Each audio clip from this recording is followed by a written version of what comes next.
Otherwise, I would. Grab stuff. Grab stuff.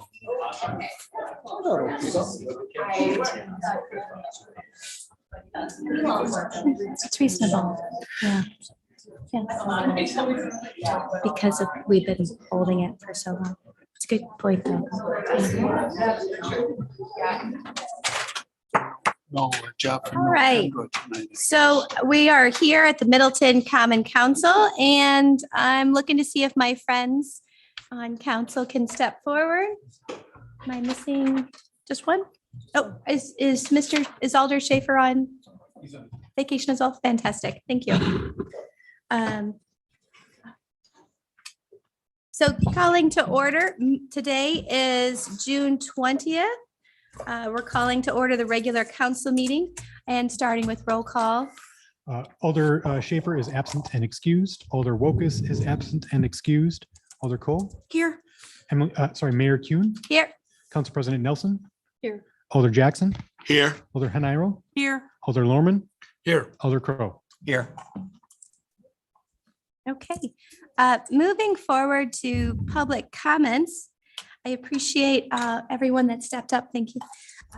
Starting with Jessica Stone, please come to the microphone and state your name and address, please, and your comments.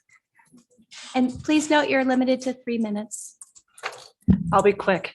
Hi, my name is Jessica Stone. I live at 817 Silver Sage. It's technically Madison, but my kids go to Middleton schools and whatnot. I wanted to come up to introduce myself. I am president of Middleton Youth Hockey. And I see that Cap Ice is on the agenda tonight. And I just wanted to put out there that we as a club are very hopeful and excited that there might be a chance for a third ice rink to be put into our community. I am looking looking forward to continuing our relationship and strengthening it. And hopefully this will be a great thing for our community and we can keep hockey here and growing it. And I just am very excited. I can't express that enough. So I just wanted to say thank you and introduce myself. Thank you. Thank you for that. Next is Tom Yost.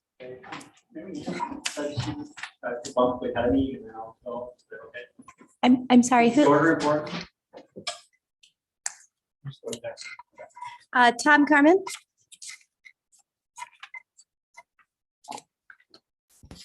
Good evening. I'm making comments regarding Lake Street launch. I'm Tom Carmen. I own the 2 single-family houses next to the landing. One is my residence at 2623 Middleton Beach Road. We are there 24/7. The request, both resident households on Lake Street asked the council to approve the hand launch only landing approach with green space. This means no ramp for the launching of trailered power boats. After discussing what is necessary to meet city requirements and plans, the 4 committees made this same recommendation. Some of the factors the committees considered are what is necessary to design the street for safety and function, that street and sidewalk requirements would result in a more confined area, that mixing all uses together on the street or in the water is not safe, how best to serve more users and support neighbors, businesses, and ADA accessibility, how to better support the environment in area springs, and that creating full sidewalk terraces would provide more green space and improve stormwater management. After careful consideration, the committees concluded that trailered power boat access is not a good fit on Lake Street. I would like to add several points. Resiliency. With the current low water levels, I have seen paddlecraft users simply walk out the pier and launch, whereas trailered power boats have had trouble. Without a need to dredge for power boat access, the city and county can better work on the long-term plan to reduce sediments from Pheasant Branch and dredge in a way that protects the springs and prevents recurring deposition. Residential quality. With continued access, the number and size of power boats using the landing will only grow. In 2015, the Common Council adopted the Middleton Beach Neighborhood Sustainability Plan that states residences must be supported, street function maintained, and conflicts due to the landing use minimized. The design elements recommended by the committees will improve the look and feel of the area, calm the street, and reduce negative activity.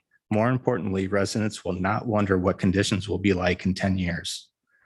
Better community access. My understanding is that 95% of the residents in Ward 4 are renters. A calmer street and green space will provide improved lake access for these residents. Design elements can continue to support hand-trailered access and winter activities. And lastly, a paddlecraft facility could attract many users to Middleton. For example, Dane County Parks annually runs a Paddle in the Parks series for paddlers to visit different sites. The Lake Street Landing could become the only Lake Mendota site in that event. I truly believe that a hand-launched, non-motorized only approach would be a win-win for Middleton. Thank you. Next is Don Anderson.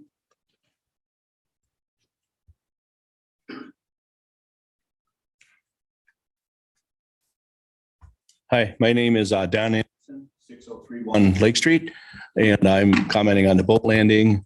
I'm in favor of the boat landing to allow trailered boats.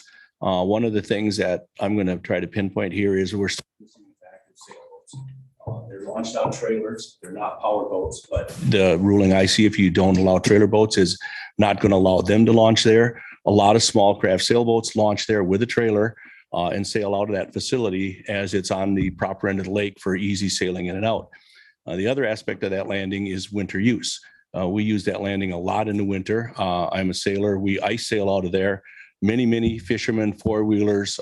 It's just used probably more in the winter than in the summer, but it's still a trailered boat that has to go on the ice. So we have a special permit. We can drive our trailers on the ice, unhook them, park our car. So a parking facility, winter usage, and also sailboat usage in the summer. I think if you eliminate those, you're eliminating a big part of this area where anything that's advertised, you see the streetlight poles, everything shows a sailboat, and yet you're saying that they're not going to be able to use that landing. And the other landing that they're promoting use is Marshall Park, which is beautiful. But I think in the winter, I don't ever see anybody use that. I don't know if it springs the access to get out. I don't think that's a safe landing like the landing at, I always call it Captain Bilger hatch cover, is a very used landing in the wintertime. And to take trailer launching away from that, I don't think would be a good idea. Thank you. Next is Ginny Corwin.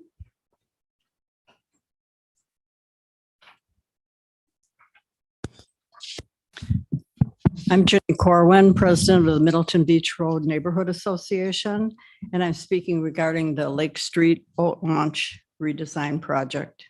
On behalf of our neighbors, I'd like to thank the 4 committees: Sustainability, Plan Commission, Public Works, and Public Safety for their thoughtful and thorough evaluations of 2 different design options they considered separately at their meetings last week. We appreciate their work and support their recommendations to accommodate only manually launched, non-motorized craft at the launch park. This would create a win-win for the paddlers and other park users, as well as the environment and the Lake Street residents and businesses. We urge the council to support their recommendations tonight. Next is Barb Regan.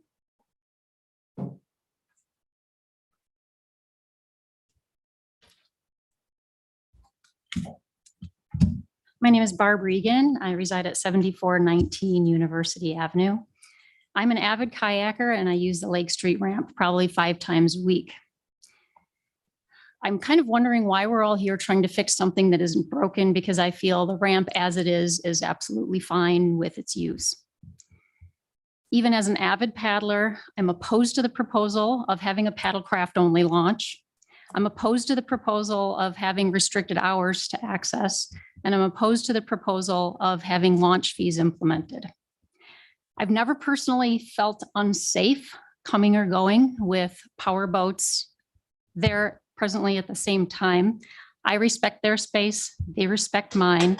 In fact, I feel safer knowing that there's likely going to be people coming and going when I launch at Lake Street. This morning I launched at 5 a.m. I've come off the water as late as 11:15 p.m. I feel safer coming and going from a residential neighborhood than I would at any of the other launches on Lake Mendota. There's plenty of them that I wouldn't go to alone after dark. When you talk about a paddlecraft only launch, I'm assuming that means a dock and a beach launch. My personal preference is a dock to launch off, but there are plenty of paddlers that prefer a beach launch.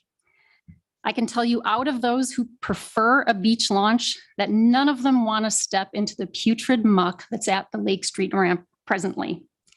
I paddle all over the lake and it's easily the scummiest corner of the lake. I feel like the city has willfully neglected maintaining the Lake Street ramp, particularly the left launch is so poorly maintained right now that it's unusable. There's 6 or 8 inches of muck, 10 to 12 inches of weeds on top of that. And there's so much scum floating on the lake that garbage just sits on it. Now, obviously, we're here to talk about the future of the lake, not the present. But if the city can't manage to maintain what it already has, I have to question if they're going to make it a priority to delegate resources necessary to maintain something that's going to require more attention than what's there now. As far as launch fees go, I think it's ludicrous that any paddlecraft have to pay a launch fee.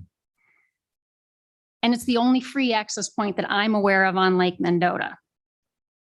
Now, I don't mind using what I'm paying for, but I am paying for it in my property taxes. And as mentioned, it's not being maintained.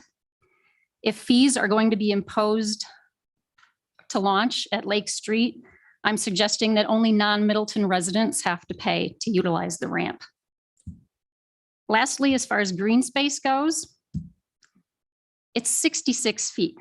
We've got Lake Mendota that's got 19 acres of green space. Marshall Park has 37 acres of green space, and they're both within a mile of the Lake Street ramp. When people want to use green space, they know where to utilize green space. They don't want to sit in a tiny space that smells like rank swamp. Thank you. Next up is Robert Vickery.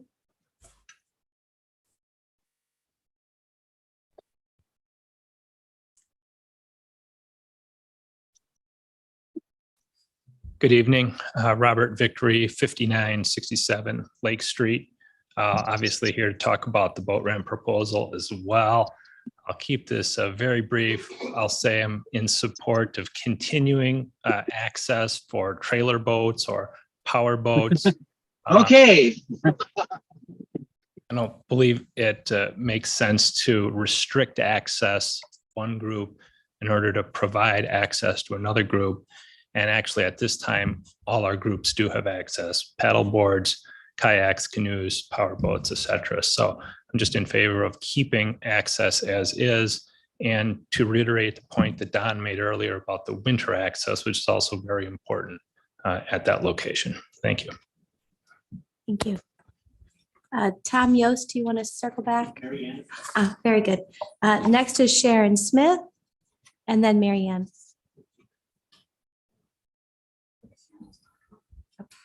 Thank you. My name is Mary Ann Dahl. I live at Century Harbor Condos.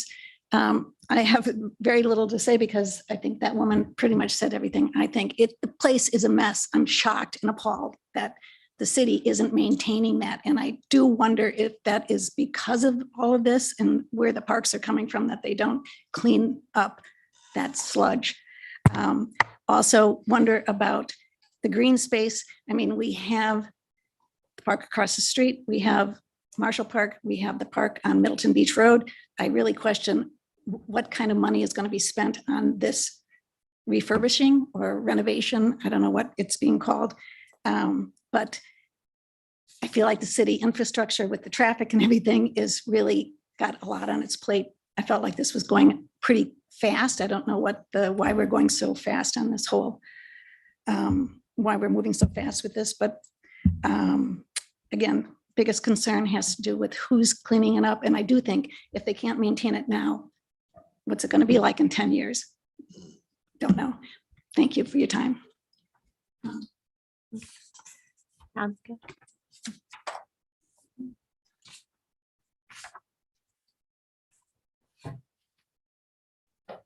I'm Tom Yost. I live at 2823 Century Harbor Road, apartment 3. I'm the person who's lived at Century Harbor the longest, so I've seen this evolve. When I first moved in, there was a lot of sand there. I used to be able to walk around my sailboat lift and have hard sand. Today, I'm in muck up to the knees. I mean, it's dangerous because if I fall over, that muck's going to hold down my feet. I agree with what Mary Ann said. I agree with what Barb, the kayak lady, said. I agree with some of what Don Anderson said, especially about sailboats. I thought I was going to, when we were talking, even tonight, the trailer, not the hand-pulled trailers, was talked about as if that was part of this plan. But I don't see anything in the plan. For me I've got a hand-pulled trailer. I've got a 14-foot, similar to a 420, a Flying Junior. I don't, if I want to get a hand trailer down there, I need a path, and there's no path in any of these plans that I've reviewed. So I think if we are going to be accommodating hand-pulled trailers, we should show it. I agree with a lot of things Tom Carmen said too. The other things that I was concerned with have to do with, well, safety. And one of the safety issues that I see, we were talking, Barb was talking about, some people prefer a sandy, to walk their kayak in on a sandy lane, and because there's no beach there. And I thought that was going to be part of this plan. I Googled that. And I also surveyed people at Rutabaga and elsewhere. And at Rutabaga, and it seems like in general, about 50% of the people prefer to not transfer from a floating pier onto their kayak. They'd rather walk in on a sandy lane. In rough weather, that's important because it's the easiest, quickest way to get out, is to walk up on a sandy lane. So I think a sandy lane is important. I Googled it, and there was one example in Washington, state of Washington, Puget Sound, where they have warning signs. If it's wavy, don't use the floating pier. For the floating pier, now a floating pier for small craft launching is a lot different than the floating pier we now have. So the warning was for the floating pier for small paddle craft. So I don't think a floating pier by itself is the right way to go. I don't think this plan was well thought out. I don't think that the people that did this are experienced with piers and boat docks. Do I have a few minutes, or? It's time. It's time? Okay. Thank you for those Yeah. thoughts.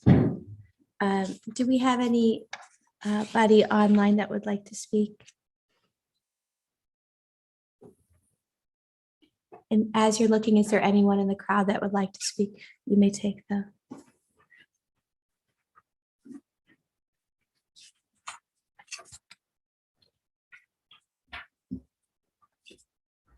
Hello, Council. My name is Tim Carey. I am the developer of the Lake 61 apartment project on Lake Street. And I just wanted to voice my support for the small craft hand-launched option only. I'm supportive of that for a couple of reasons. One is, prior to my involvement, there's been a nice community that has been created between Middleton Beach Road and the Condominium Association. We are adding to that with 65 units. And I think that this more park-like setting is very consistent with a neighborhood feel. So that is reason number one, I'm supportive of it. Number two is that boat launch was not designed with current standards, with current practices for launching a boat. And a half a mile down the road, there's a really great facility that does just that. My opinion is, why not accommodate really well the small craft hand launch users at one launch and the boaters at the other launch? I think, again, if it wasn't for that launch so easily accessible down the street, I wouldn't be as supportive of it as I am. The third is simply the concern that I have, that I've heard from others relative to the safety of trying to launch a kayak or a paddleboard at the same time a boat is swinging around with a big trailer. So you've heard from many others. I won't get into great detail, but I wanted to voice my support of the hand launch only, given my really significant investment in that neighborhood. Thank you. Madam Mayor, I'm seeing no online requests. Excellent, thank you. Moving on to the public hearing. We're going to go ahead.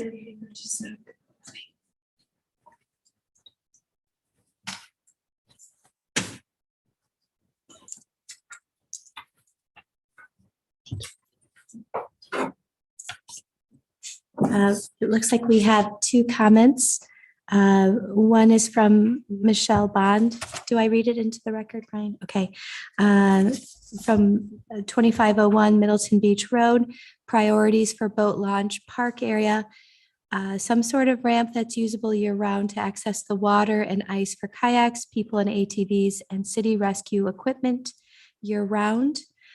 Also Jason Bond at 2501 Middleton Beach Road. Wide enough paved access for year-round use for people, kayaks, and emergency access. And I will pass these. Thanks. Thank you. Moving to the public hearings. The time is 7:51. We're going to open the public hearing for Miggy's Bakes. Miggy's Bakes is requesting a Class A intoxicating liquor license located at 6712 Frank Lloyd Wright Avenue, Suite 104 in Middleton, with Shelby Olstad at 5906 Sand Hill Drive, Middleton, Wisconsin, as the agent. Do we have any comments? Hearing none, I'm going to close the public hearing. And moving on to presentations. The first presentation is on the Middleton Police Department Williag reaccreditation. And we're going to ask Jeff Hinges to come forward. Thank you for coming tonight, sir.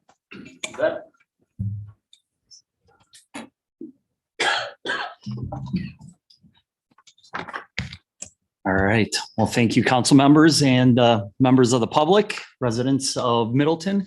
I just want to take this opportunity to introduce myself. My name is Jeff Hinges. I'm the police chief at the City of New Berlin Police Department. We're in Waukesha County, off to your east. And I'm a member of the board for the WILEAG, which is the Wisconsin Law Enforcement Accreditation Group. Back in 1995, the accreditation group was established by the Wisconsin Chiefs of Police Association. That was done because they were looking at trying to establish standards for law enforcement in the state of Wisconsin. So they started putting together a list of these standards. In 1996, the WILEAG board was actually formed.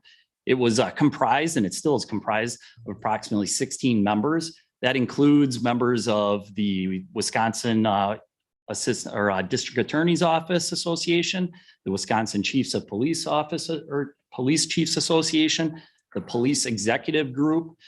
There is the City Administrators Group. So it takes in a whole group of a lot of different people, puts it together, and then we sit there and evaluate all the different departments.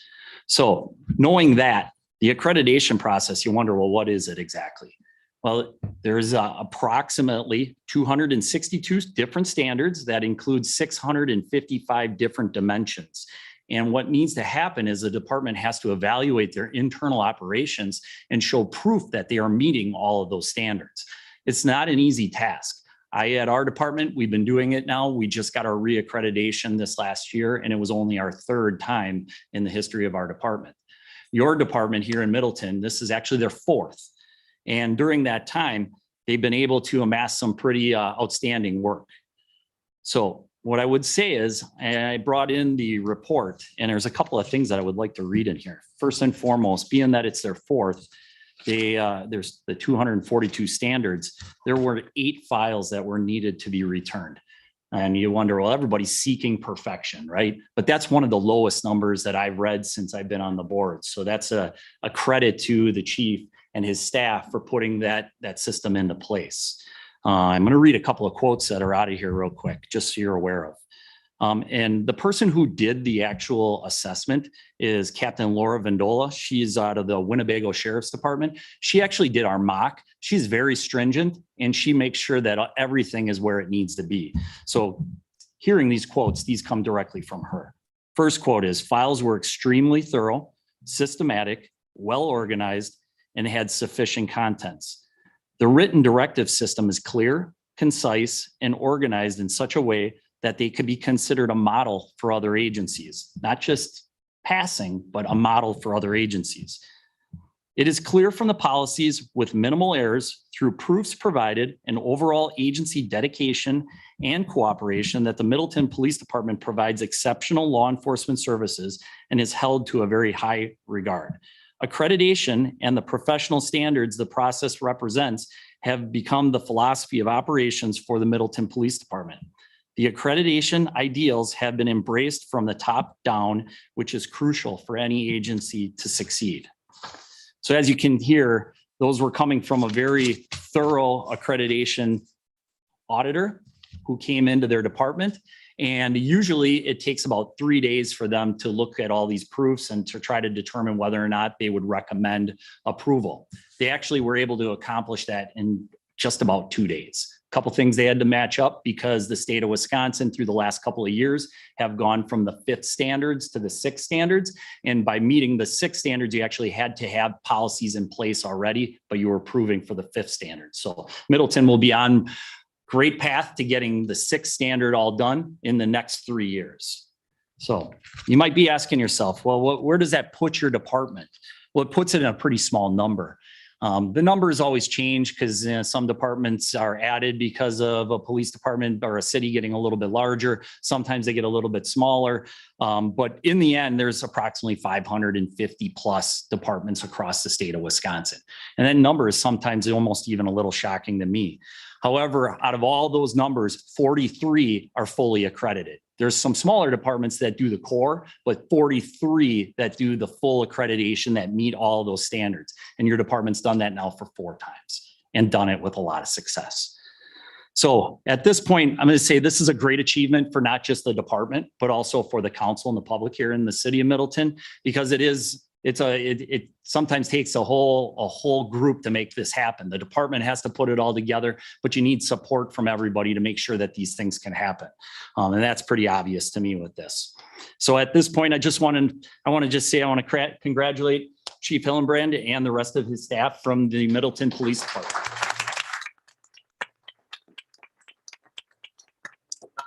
Wiley Group actually puts together plaques, and these plaques go to each of the departments that get these, and they get to post them in their department. So again, this is a well-deserved accomplishment. Congratulations. Thank you.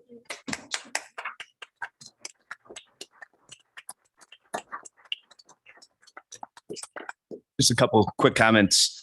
First off, I'm honored to accept this award, but I really can't take the credit. This is a dedication to my staff. This really shows the dedication they have to accreditation. This is a daily thing that they need to do. They need to follow the best practices in law enforcement, our policies, and they need to find proofs to show the 200 and some standards. So this is actually deserving. My staff is more deserving of this award than I am. Secondly, thank you to the current alders, previous alders, city staff for all the support. There's no way we'd achieve accreditation without all the support we've had over the years. And lastly, I also would like to take a moment to give special recognition to Captain Jeremy Geisler, who's here also from the police department. He has been our accreditation manager for the last couple of on-sites. As a former accreditation manager, I know this is a huge undertaking. This is a daily task. It's as soon as you're done with your on-site, the very next day, you're focusing on the very next on-site 3 years later.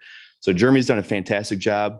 This is a recognition of all of his hard work over the last couple of years. Plus, to congratulate him, he was named the Wiley Egg Accreditation Manager of the Year recently for all of his efforts in getting this award.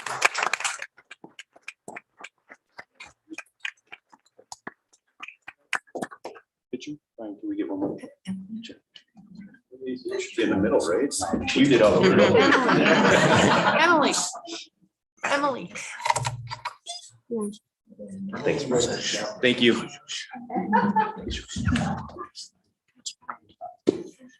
It's okay. It's okay. Yes, coming forward is the Way Forward, formerly Mom's presentation. And before you get started, I'm going to remind everyone here that they can donate all throughout the year. But also the police chief reminded us that they do an annual stuff. He walked away.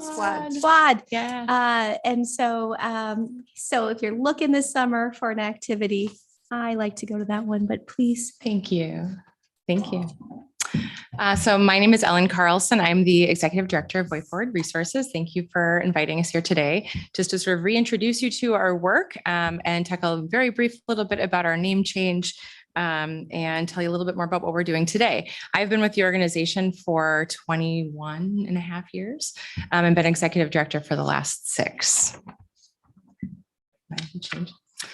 So Way Forward Resources brings our community together to create food and housing security through action and advocacy, and that is our mission statement. And we do that work through providing nutritious food supports and housing supports to people in our community to help them stay in their homes. That's our main goal, is to really prevent people from becoming homeless and really working with people through emergencies and situations that they have that require them to receive extra supports. We have, in addition to our food pantry, which I think is the thing that most people know us for, we have a whole team of case managers whose job is to really work with people to help create that stability. Really briefly, I wanted to highlight some of our organizational values. It's really important to us that we treat everyone with dignity. So everyone who comes to us is equally deserving of housing and food supports. And that is a very important piece of the work that we do. Also, racial equity is a big piece of the work that we do, because we know that systemic racism really influences people's ability to have the supports that they need. So that's a part of our work as well. And I wanted to just briefly mention too, that it's really important for us to also do advocacy. So even being here today is important for us, because we want to really lean on systems that aren't working for people and really trying to support people in ways beyond just the actions that we provide, which is, those food and housing supports, but really thinking about how the work we do interacts with systems in our community. I wanted to talk really briefly just about why we changed our name. People in our community, have known us. You can advance the slide, have known us as Middleton Outreach Ministry and Mom for a very long time. This is something that actually the organization had been considering for over a decade. The work that we do, while we support people in Middleton, and about 50% of the people that we do work with live in the Middleton area, we do also support West Madison and Cross Plains. And so it's always been very confusing for people, even people who've lived in Madison and maybe shifted a little bit farther one way or the other, or moved to Cross Plains, all of a sudden think they can't receive support. It's really important to us to make sure that everyone knows who is eligible for the supports in our that we provide, that they can come. Next slide. So that name change was really about removing barriers for people in our community. And you can, next slide. It's been a really wonderful process. We involved a lot of community members, volunteers, clients, different stakeholders in the community when we were thinking about how we wanted to work and get towards our new name. And the work on the other side of it now that we have this new name, it's been really fun listening to people in the community tell us about how excited they are about our new name and about how it's going to continue to remove barriers for people and be a lot less confusing for people. All right. So food security is one of the 2 main things that we work on.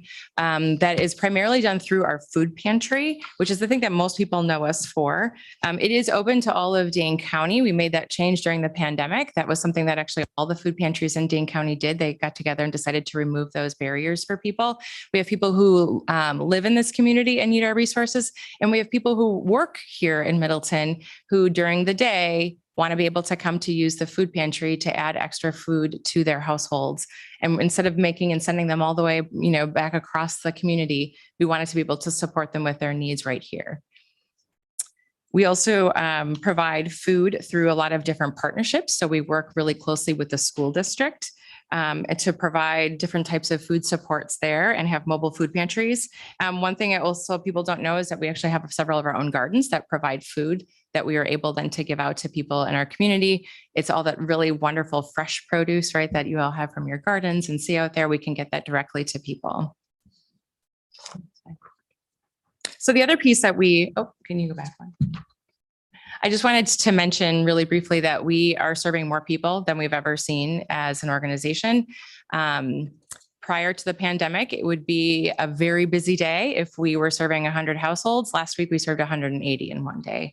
So the needs of people in the community are continuing to increase as a lot of those pandemic supports have been decreasing. And I think it's important for us as a community to know that people in our community are really struggling. And they're coming to this organization to make sure that they can pay their rents and, participate in this community. And we want to make sure that they have the food that they need to do so. So the other piece of our work is in housing stability. Those two work obviously very close together. If you aren't able to pay your rent, right, rent and food all in the same budget. So we have case managers who work really closely with everybody who comes to us. If people who want to use the food pantry want to work with a case manager to help them figure out what other kinds of supports that they could have for their household, those case managers are available. Those case managers also have dollars to be able to support to keep people in their homes. So when people come to us and they are feeling that they're worried about being evicted because they don't have enough dollars to pay their rent for the month, we have financial supports that can help people stay in their homes. In a year, we provide almost $400,000 just in direct housing supports. So if you think about that, the city of Middleton, about 50% of the people we serve live in this area. We're providing that many dollars to people to be able to pay their rents to stay in their homes right here in this community. We are thanks. Nearly 600 households receive about housing stability support and financial support from us a year. And in addition, we also do have some seasonal programs. It's the time of year where I know my kids are excited to be out of school, but we're already planning for the school year at Way Forward. So we have our school supplies are kind of starting to come in because we're putting those together to give out to families in our community. So they have the resources that they need when they go back to school in the fall. And our seniors program provides rides and other assistances to make sure that people can stay in their homes as well.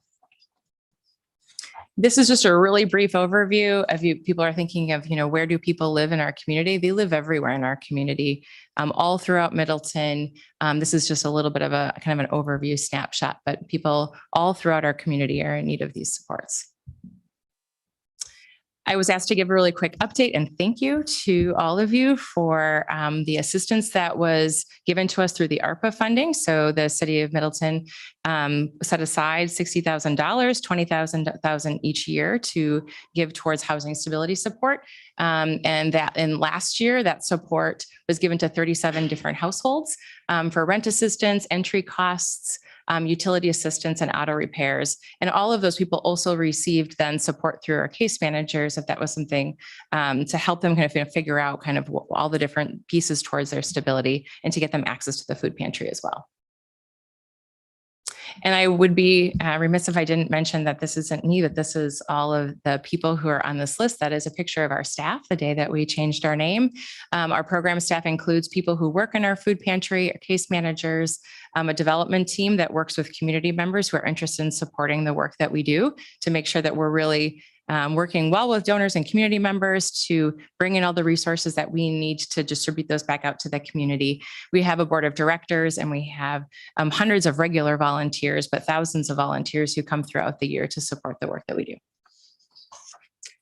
Our website has lots of information on it. You can, if there are people who you come across who are your constituents who are looking for support, this is the place that they can go to get basic information. They are welcome to call our offices as well. Even if you talk with someone and you're not sure if we can help them, that is our work. So please have them call us and we will get them connected to the supports that they need. And this is also a great place to go if you hear of people in the community who are interested in, like Emily said, supporting our work. It's a great time for summer food drives. Teenagers are good at knocking on doors and asking for food. Before you move forward, Yeah. we have a surprise from council. Oh, my goodness. Too bad. I see Lisa in her t-shirt.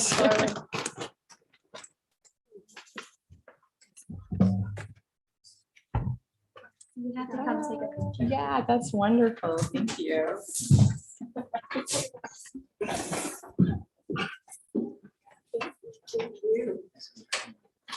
I'm surprised.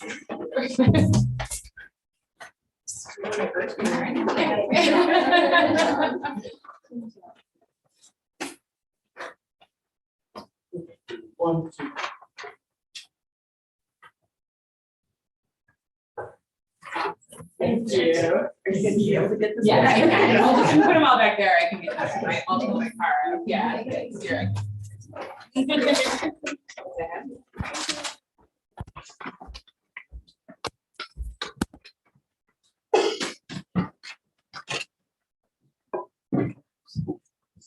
Thank you. There's only like one slide left.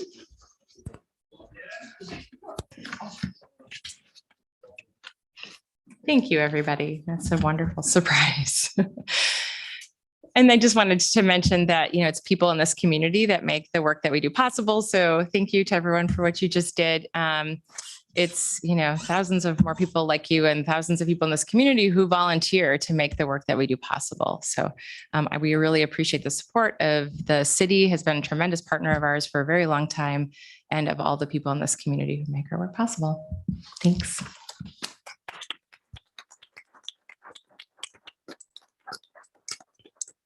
Next up is Capital Ice Financial Report and Update. My name, excuse me, my name is Don Goodweiler. I live at 2827 Century Harbor, apartment number 1 in Middleton. I'm the treasurer of the Madison Capitals. And so I'm here to do our annual report. We built a Capital Ice Arena in 1999, opened in October of 99. So this is probably my 23rd annual report. There's only one person here that I know of, Larry, who remembers back when we first started. It's been quite a journey over the last 23 or 24 years. I sent in a report, which I'm assuming you all got, with the rent calculation. So first of all, I guess I would just answer any questions if anybody had any questions with regard to that report. Just so you know, we have a newer council. Mhm. So maybe just give a little overview before we jump into questions. An overview of, Just of your one page. I see that. Maybe an overview of the partnership with the city and the place. Arena. oh, okay. Thank you. I guess I'm so used to having everybody know me and Yeah, seven so- of our 8 are new within the year. So just be Dan Ramsey gentle. was the mayor at the time. All different members of the council at that point. Bob Suter and I were the two original people who put together the concept of having an ice rink here in Middleton. We had shared partners with Middleton Youth Hockey, Middleton High School Hockey, Wanakee Hockey, girls hockey. And so there was quite a few of us at that time. And Dan was wonderful in terms of sort of showing me the way and not to get discouraged when things didn't go exactly the way they were supposed to go.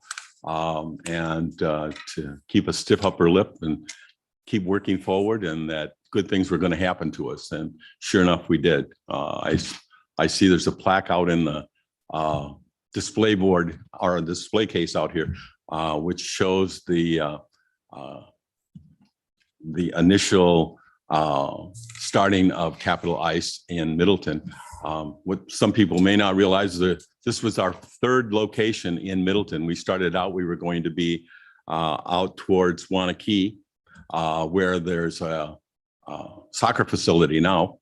And then we were going to be out on Airport Road, where there's now a baseball facility and that kind of thing. So we ended up where we are now. We're very pleased to be there.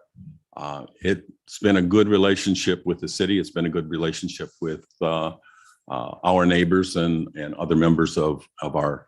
Now, Wanakee built its own rink, but at the same time, Middleton wasn't originally part of our group. They were part of the Verona ice rink.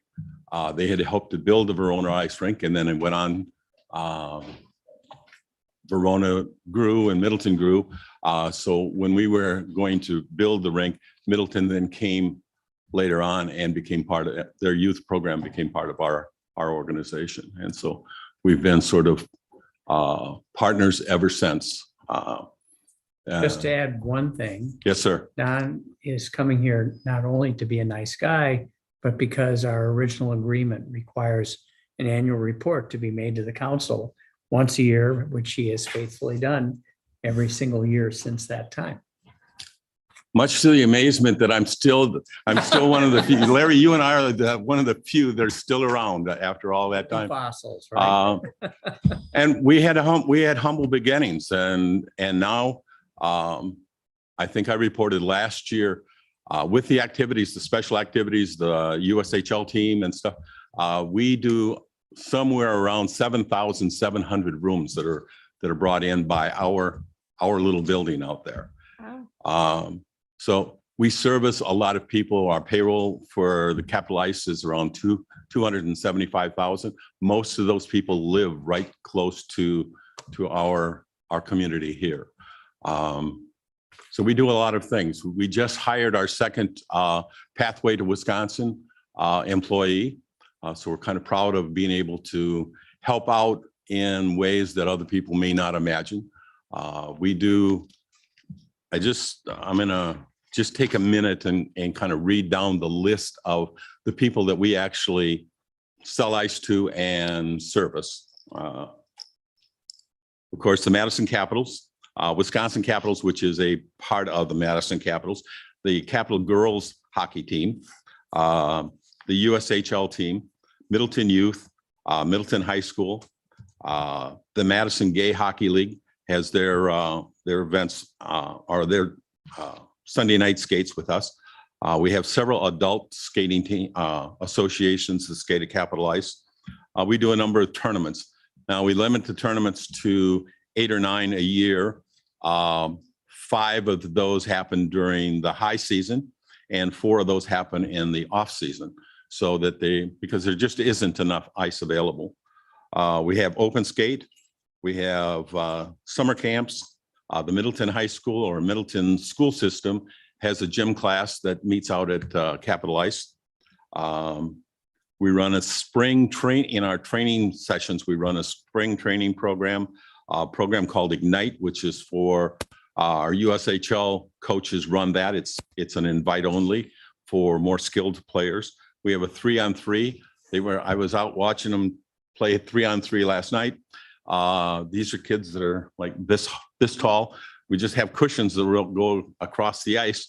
And we used to put them on the bench, but they couldn't get off the bench, couldn't open the doors for themselves. So now they just sit on the cushions when it's not their turn to skate.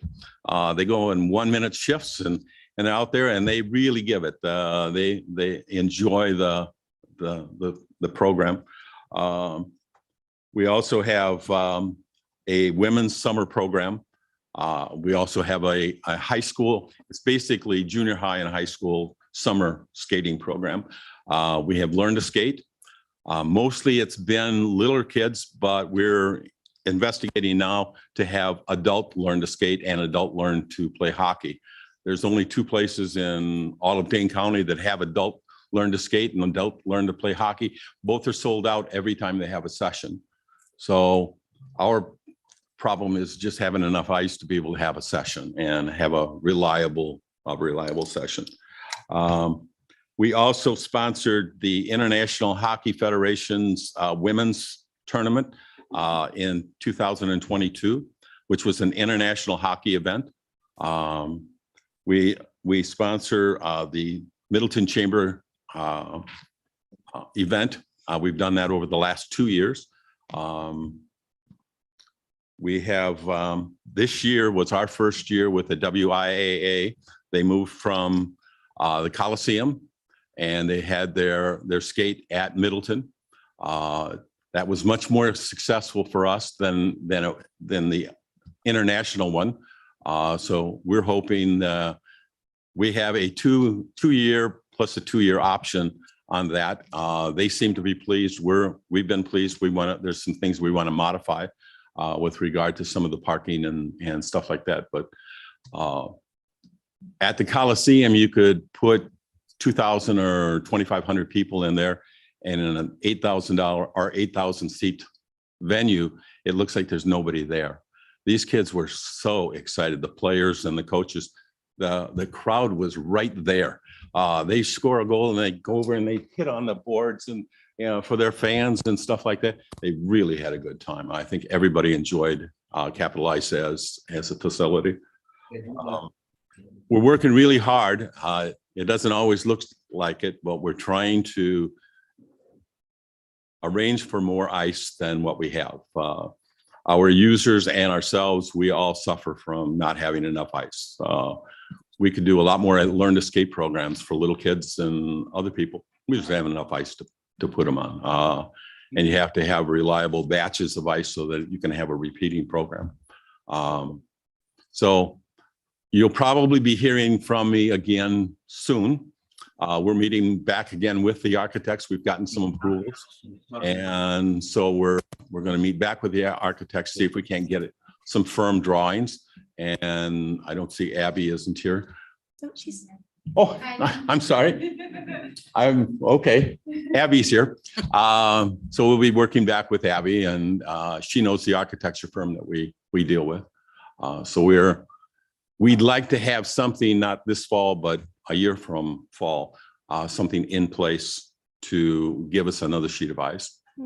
So, not an inexpensive. We spent $2.7 million to build 2 rinks a year ago, and they're estimating, even without having to buy the land, it's going to be $5.5 million to build a single sheet of ice. There is no figure, there's no number of hours of ice that you can sell that you could turn $5.5 million.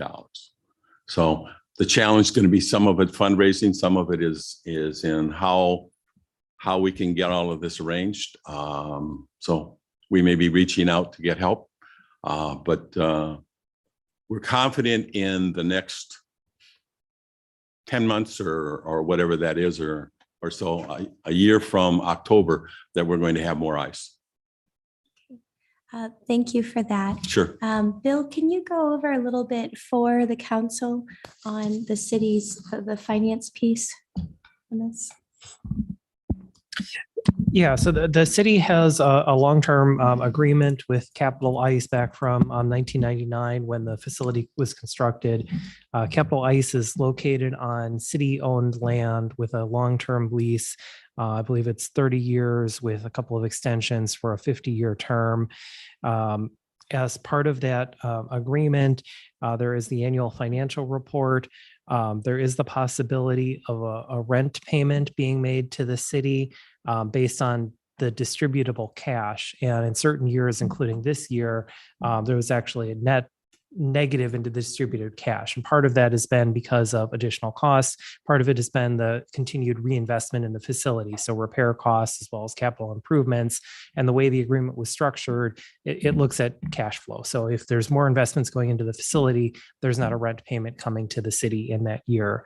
But I think the intent was a partnership to help facilitate it by providing the land. Capitol Ice constructed the facility. As part of the agreement, there needs to be those open skate times and some of the availability for the community.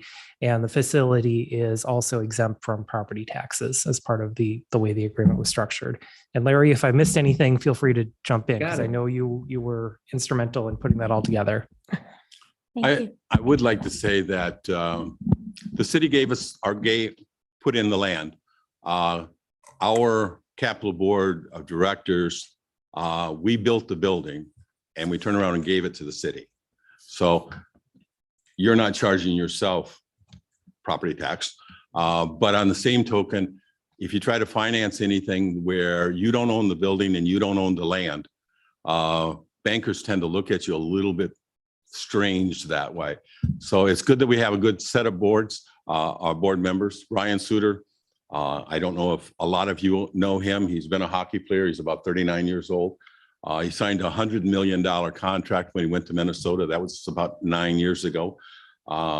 He's been the backbone. In fact, I went out to the rink this morning and he was in the USHL locker room with a sledgehammer knocking down one of the walls.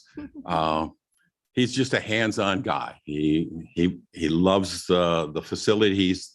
He's off from skating or playing hockey in Dallas, and he's at the rink virtually every single day. So God bless him. And if anybody has any additional questions, but we did give, and that's one of the hard things about this, trying to work with the third rink, is that you folks would own the building, you folks own the land that we currently are on, but the town of Middleton would own the land that the new facility would be on. And whether or not that is a workable situation, they're being very polite and kind to us, but in reality, in the long run, that gives us a lot of masters to have to satisfy at the end of each year or whatever. And I just don't know how feasible it is for us to be able to do the kinds of financing and the kinds of things where three different people or so many different people own so many different parts of it. Not to mention that we knew when we got in it, we weren't going to get anything out of it. There hasn't been an owner that's taken a nickel. We don't get salaries. We don't get distributions. We've had availability of distribution, but small amounts, usually under 20 or 30,000. But when that happens, that's money that we're just putting back into our cash flow, so that when the next, we had 2 years of COVID, which hurt. And after that, in year 21 and 22, we had close to $300,000 worth of improvements that just needed to be done, which put us in a tumble. And I want to report today that 23 looks like a much better year. I think we're going to be in the red, at least from the cash flow standpoint. Thank you for that. And I just have one Sure. comment. So last year when you talked about public skating, I got really excited and I went home and told my husband, and we went to look on your website and I couldn't find where to sign up or click. So if it's on there, maybe I just don't see it. Maybe you could bring it to the front so that our folks here in Middleton Okay. can enjoy the public skate. Okay. That's my ask. Okay. We'll be, Sometime in the next year. okay. All right. Thanks. Thank you for that. So next up is the Senior Center report and update.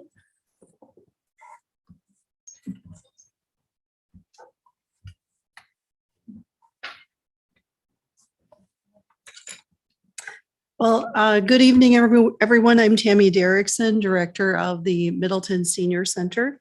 And I'm pleased on behalf of the Commission on Aging and our Senior Center staff to go over some of the highlights that we had at the Senior Center in 2022. And if you're new to the council, this will be helpful for you as we go into the budget season as well. The Senior Center strives every day to help older adults live as independently as they possibly can in their own homes in our local community. We also provide social and emotional support, allowing older adults the highest quality of life with many opportunities, not only opportunities to make new friends, to volunteer, to be very productive citizens in their retirement in our local community. And recently, we had the opportunity to honor our volunteers at a volunteer recognition night at the center. And one of those opportunities you'll see on the bottom of the page that is in your packet is our nutrition program. The Senior Center partners with Dane County for the nutrition program, which is home delivered meals, and we also have a dine-in center as well. 2022 represented the largest number of meals that the Senior Center has delivered out in its history. And I provided on this diagram here a look from 2016 all the way to 2022. So we saw 15,334 meals served in 2022 to our local seniors. And I also need to mention that RSVP volunteer drivers donated over 2,569 hours to deliver those meals, and they drove 21,242 miles. And I can tell you, they were some of the most dedicated people, especially during the pandemic. They were out there delivering those meals, sometimes when it was deemed hazardous at one point to do so. But they knew how important it was for our local seniors to get those hot delivered meal services. We're going to go to the second page where we also have another very important service that we partner with Dane County on as well, and that is our case management program. And some of you may have been on the council recently. I think it was early in 2023 when we talked about providing 5 additional hours for one of our part-time case managers. And that was funded by some additional funding that we received from Dane County for 2023. The Senior Center continues, along with other Senior Center directors, to advocate for funding from the county for the case management program. We provided some statistics here for you dating back to 2011, the number of unduplicated clients that we served then, the number that we're serving now. We also have a list here of service hours for you to look at. Although I would tell you that service hours don't necessarily tell the whole picture. What was deemed service hours back in 2011 was quite different than what we're seeing today. Today, we're seeing cases that take up a lot of time, oftentimes homelessness, elder abuse, financial abuse. We see a lot of hoarding cases, especially through the pandemic. And currently, all of those cases take a tremendous amount of time. In some cases, they could take years to resolve. And in some cases, they are in our program years. But you know, the great thing about that is they have someone to go to, they have someone to rely on, and somebody who can work through issues for them. Keep in mind, a lot of our seniors today are, you know, sometimes alone in communities because they have families who live a long ways away and simply can't navigate all those things for them. So currently we have a 32-hour-a-week position. We also have now that 25-hour-a-week position. We're very grateful to the council for approving that this year. In 2022, we also took a look at our building. For any of you who've not been over for a tour, I would really like to invite you to come over and do so. We looked particularly at the lower level and looked at programming and what we could do because our seniors like to exercise. They love exercise classes. We only at the time had one small area that we could do that in. So by tearing out the carpet in the lower level, we were able to make another space downstairs. And I'm going to talk about programs in a little bit and tell you how much, what a great effect that has had for the Senior Center exercise program. One thing you might not know is that we have a fabulous loan closet at the Senior Center. And we are really known for that loan closet. People come to us needing wheelchairs, walkers, canes, adaptive equipment, things that they may need for rehab or after getting their knee replaced or the hip replaced. All of that's very expensive. And we've over the years amassed quite a loan closet. In 2022, we loaned out 457 pieces of equipment. And so that all results in a lot of money saving expenditures for our local seniors. You heard me talk a little bit about programs. I'm on the third page here, programs and participant information. This year, we brought on Sharon Segrin as our new assistant director.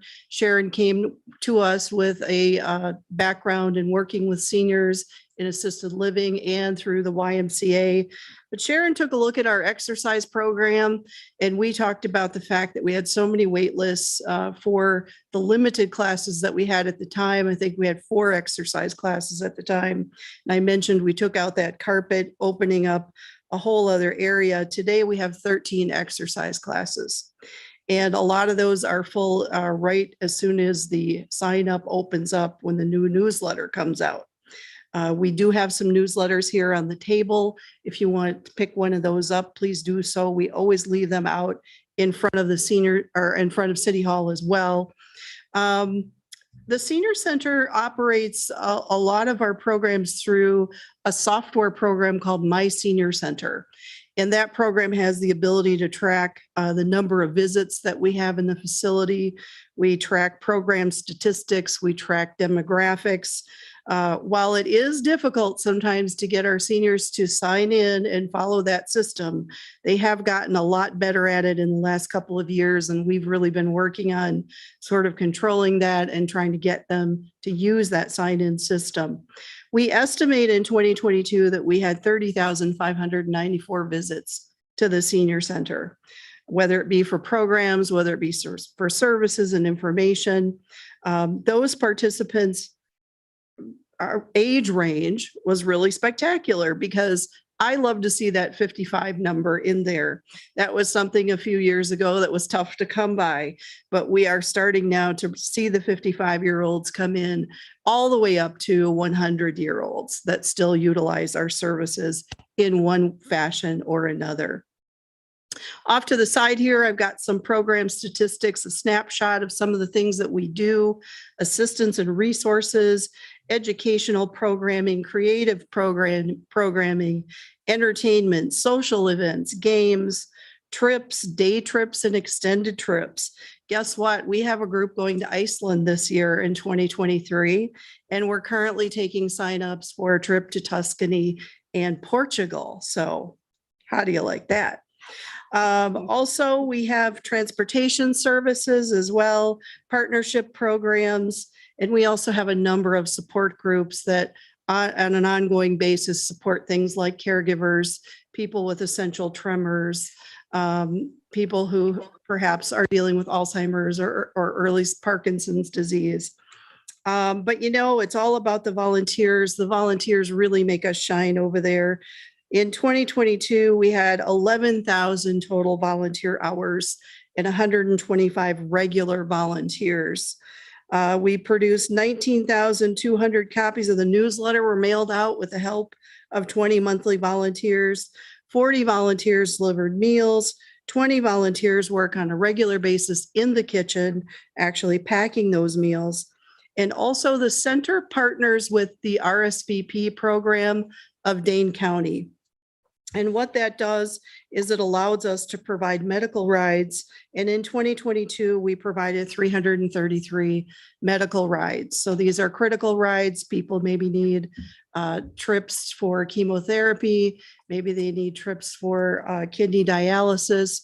Those are the rides right now that we tend to give preferential treatment for. We are still trying to build back that RSVP driver program, and that has slowly been happening as 2022 has progressed. We also have 15 volunteers who staff our front desk in the afternoon. And these are an amazing group of people. It is a detail-oriented place. There are hundreds of details that they have to master, and then also be able to handle whatever requests are or issues are that come in on the phone on a regular basis. So they're really spectacular. I'm going to turn the page here to, I know some of you were here in 2022 when the Senior Center became nationally accredited. So we received our 6th national accreditation in 2022. And this is really, you heard the police department talk about their wonderful accreditation, and it is an overall assessment of the standards and the functions that govern our senior center. And it's a reporting tool. It also creates transparency on what's happening inside with our policies, our procedures, and we're really pleased to say that we continue to hold that accreditation. You heard me talk a little bit about our extended travel program. Well, guess what? We do day trips too. We have started our travel program again in 2022 and then leading into 2023. I just have to tell you about this one because we are taking our seniors up to Lambeau Field and we're getting a tour from an actual Packer player himself. Now, I can't tell you who that is because even the people who signed up don't know that yet. I'm going to tell them when they all get on the bus who it is that they're getting the tour from. So that'll be really awesome.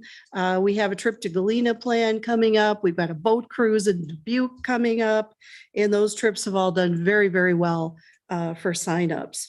The Senior Center also has a group called Nimble Fingers, and these are a wonderful group of volunteers that provide items for sale at the center. So if you ever need to buy that gift for the hard to gift person, you can come over and all those proceeds go towards a charitable purpose. So the Senior Center does offer scholarships through Nimble Fingers. You can come and apply for a scholarship if there's a program that you cannot afford. It's all funded through Nimble Fingers.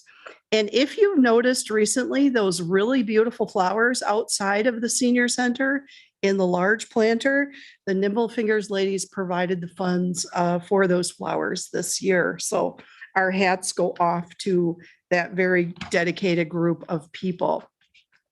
I'm going to go to the next page because none of this happens without having an outstanding staff who are dedicated and truly show compassion for seniors in our area. We have 2 full-time staff members, myself and Assistant Director Sharon Segren.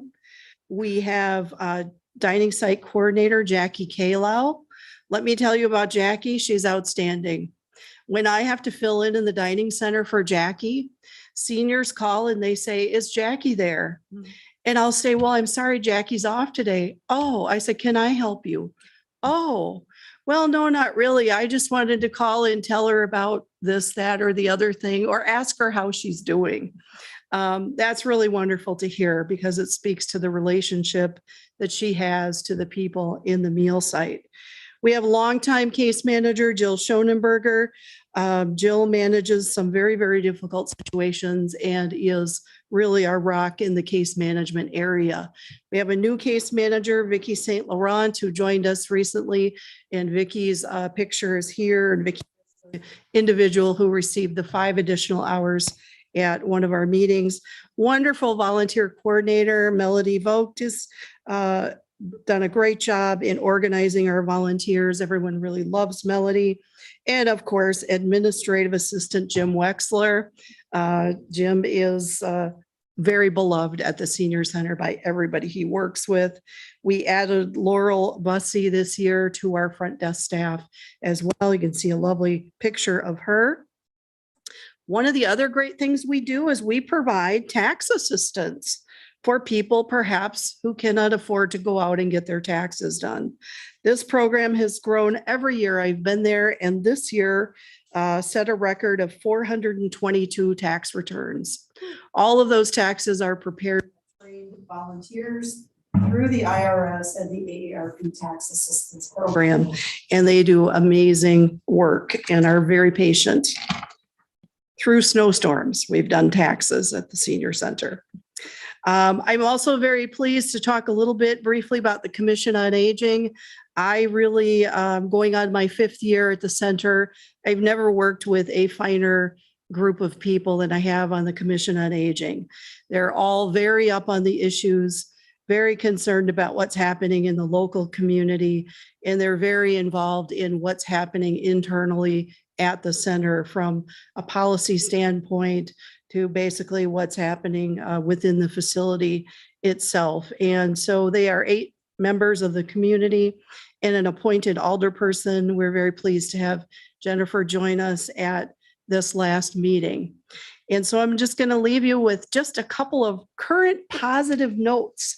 One of the things that came out in our accreditation time was the need to upgrade some of our audio equipment, some of our televisions. So we're pleased to say that we've received a $1,000 grant from the Middleton Endowment to replace our upstairs television with a smart TV. We also applied for a grant from the Madison Community Foundation to replace our equipment in the lower level. And we received $5,800 to do that from the William E. and Edna B. Walker Fund for the Elderly. So that's pretty awesome. Pretty soon, we're going to be streaming now over there at the senior center. So please stop in, take a tour. You have a really special gym in this community. And I think people who are involved there really realize that. And I know a lot of you do as well, but please come take a tour. I'd love to show you around. Thank you.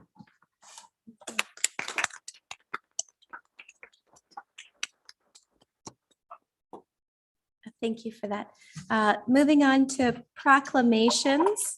The proclamation, we're proclaiming Wednesday, June 21st, 2023 as Make Music Day in Middleton. The proclamation is, whereas Make Music Day is a global one-day festival that celebrates the creation of music by all and encourages music making in public spaces. And whereas originally inspired by Fête de la Musique, France's national music holiday, which began in 1982, Make Music Day is now celebrated in more than 1,000 cities and 120 countries around the world. And whereas in Wisconsin, Make Music Day involves musicians, bands, ensembles make music in person and virtually, all completely free for musicians and audiences alike, and showcasing a diverse array of styles and genres from classical and jazz to blues, folk, pop, rock, and world music. And whereas in 2023, the Make Music Wisconsin communities are Appleton, Barron, Beloit, Chequamegon Bay, DeForest, Eau Claire, Green Bay, Kenosha, La Crosse, Land O'Lakes, Madison, Marshfield, Milwaukee, Platteville, River Valley, Sparta, Stevens Point, Sun Prairie, Superior, Wanakee, and right here in Middleton. And whereas the city of Middleton is proud to join communities across Wisconsin and across the world on summer solstice, the longest day of the year, to celebrate music as the universal language that unites all people. And whereas the city of Middleton, in partnership with the Downtown Middleton Business Association, invites everyone to celebrate with song at the Stonehorse Green, the Middleton Senior Center, Inspiring Hope, Guitar Center, and Cardinal View Senior Living. And now, therefore, the Common Council of the City of Middleton and Mayor Kuhn hereby proclaim Wednesday, June 21st, 2023 as Make Music Day in Middleton. Do I have a motion? This is Nelson. I move approval. Do I have a second? Naira will second. Any discussion? Hearing none, all those in favor of approving the proclamation for Make Music Day, please say aye. Aye. Any opposed? Hearing none, the motion passes unanimously. Next is the approval of the consent agenda as recommended to council by committee, commission, board.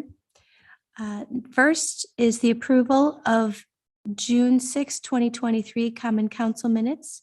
Second is audit of bills. Making sure I have the right one. Okay, as approved by Finance Committee. 3 is Mickey's Bakes is requesting a Class A intoxicating liquor license located at 6712 Frank Lloyd Wright Avenue, Suite 104, Middleton, with Shelby Olstad, 5906 Sand Hill Drive, Middleton, Wisconsin. And number 4 is application for an outdoor amplified sound permit by Middleton Gator Swim and Dive team at the Walter Bauman Aquatic Center from 6:30 a.m. to 10:30 a.m., July 9th through July 28th. Number 5, review of an application to amend the officer for the alcohol beverage license held by Metro Market number 128 at 6800 Century Avenue to appoint Laura Alstein, Hendersonville, TN, as vice president. Number 6, award of quote for retaining wall construction for monument sign at the Pleasant View Golf Course in an amount not to exceed $23,939.45. Number 7, award of quote to Treehouse Arbor Science Summer for 2023 street tree removal contract in an amount not to exceed $20,550. Number 8, award to quote to Treehouse Arbor Science for summer 2023 stump grinding contract in an amount not to exceed $4,150. Number 9, authorization to settle a claim from Lee. Any idea? Voucher. Lee Foucher Please, last name. for damage to vehicle window that occurred at Quarry Park on June 13th, 2023. And number 10, rescheduling the July 4th, 2023 regular common council meeting to Wednesday, July 5th, 2023. Do I have a motion? Yes, Alderman Nairo? Yes, I move approval of the consent agenda, noting that item 6 as approved by finance is subject to city attorney review and approval. Thank you for that. Do I have a second? This is Jackson. I'll second the motion. Any discussion? Seeing none, all those in favor of approving the consent agenda, noting that number 6 is subject to city attorney approval, please say aye. Aye. Any opposed? Hearing none, the motion passes unanimously. Moving on to the award of bid, quote, professional services. The rejection of bid from Staff Electric for battery storage at the police station. Madam Chair, I move that we reject the bid from Staff Electric for battery storage at the police station as recommended by the Finance Committee. Do I have a second? This is Jackson. I'll second the motion. Okay. Any discussion? Hearing none, all those in favor of rejecting the bid from Staff Electric for battery storage at the police station, please say aye. Aye. Any opposed? Hearing none, the motion passes unanimously. Moving on to miscellaneous. The first one is options for funding the city's match of $155,000 for the carbon reduction program grant for conversion of city streetlights to LED. Alder Hanera. Yes, on behalf of the Finance Committee, I move that council allocate $155,000 of the ARPA funds currently earmarked for the Hidden Oak Stormwater Project in 2023 to fund the streetlight replacement. Do I have a second? This is Jackson. I second that motion. Any discussion? I would just note for the benefit of those who weren't at the Finance Committee meeting, we are in no way saying that this project shouldn't go forward. We understand from staff that it's not likely to go forward in 2023. And we would like to see if we can use the Stormwater Utility Fund to pay that $155,000 in our 2024 budget. All those in favor of using the funding option of the moving the money as described by Alder Haniro, please say aye. Aye. Any opposed? Hearing none, the motion passes unanimously. All right, number 2, the concept design approval for the Lake Street Boat Launch redevelopment planning project. Before we ask for a motion, can I have the staff come up and just respond shortly on the muck and the water level and the emergency access, if you can, because of the many comments from the public? Yes, so there is a very low water level at this time at the Lake Street Boat Launch. I've been working with our park staff to evaluate this current situation, and they've been going back and taking a look at it over the course of several weeks just to see what it looks like and if they're able to right now without DNR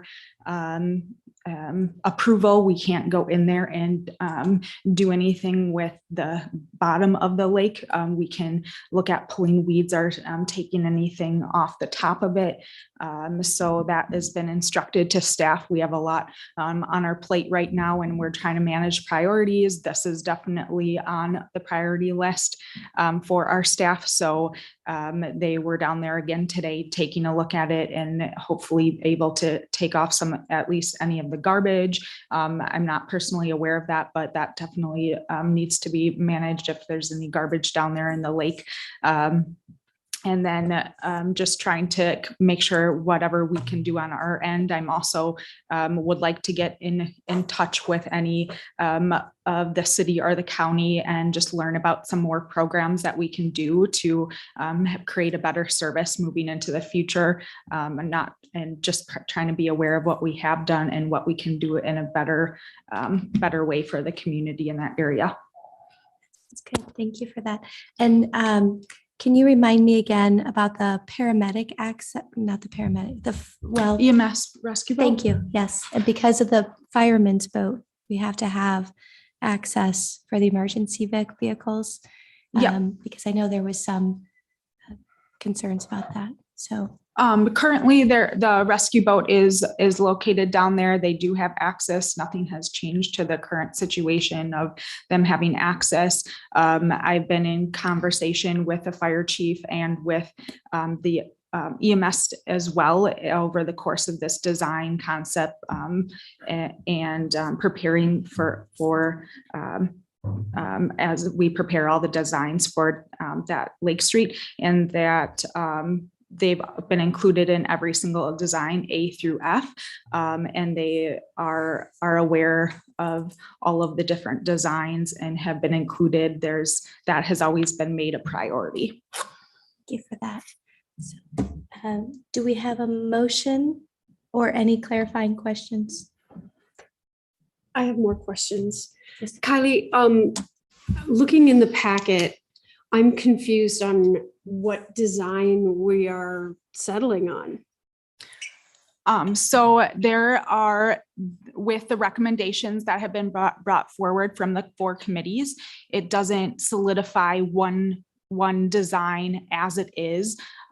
So all the 5 designs that are presented, it is closest to design D, because that one is non-motorized. So I chose that one to take a look at a little bit further with the Common Council tonight, and note all the recommendations from the 4 committees over the course of the last week.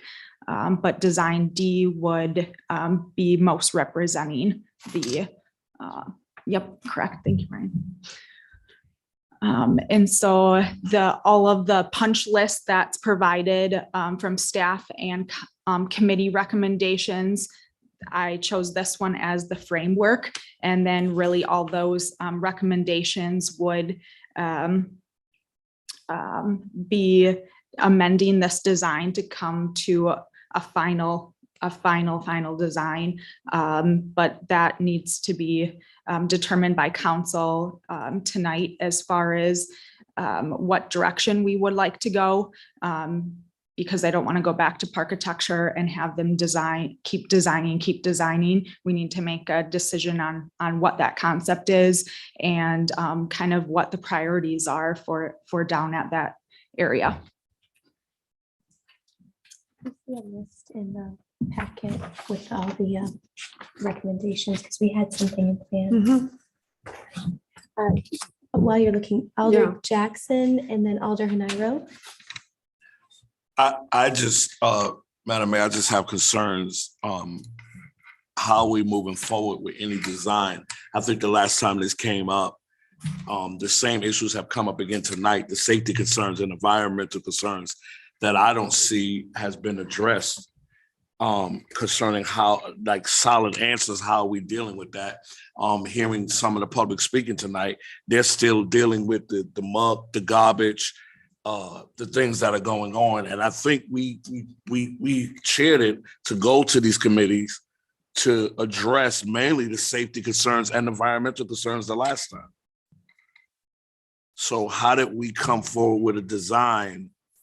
These safety concerns and environmental concerns have not been addressed. Also hearing from the public, if we as a city cannot, address these situations at the level that it is now, how can we move forward?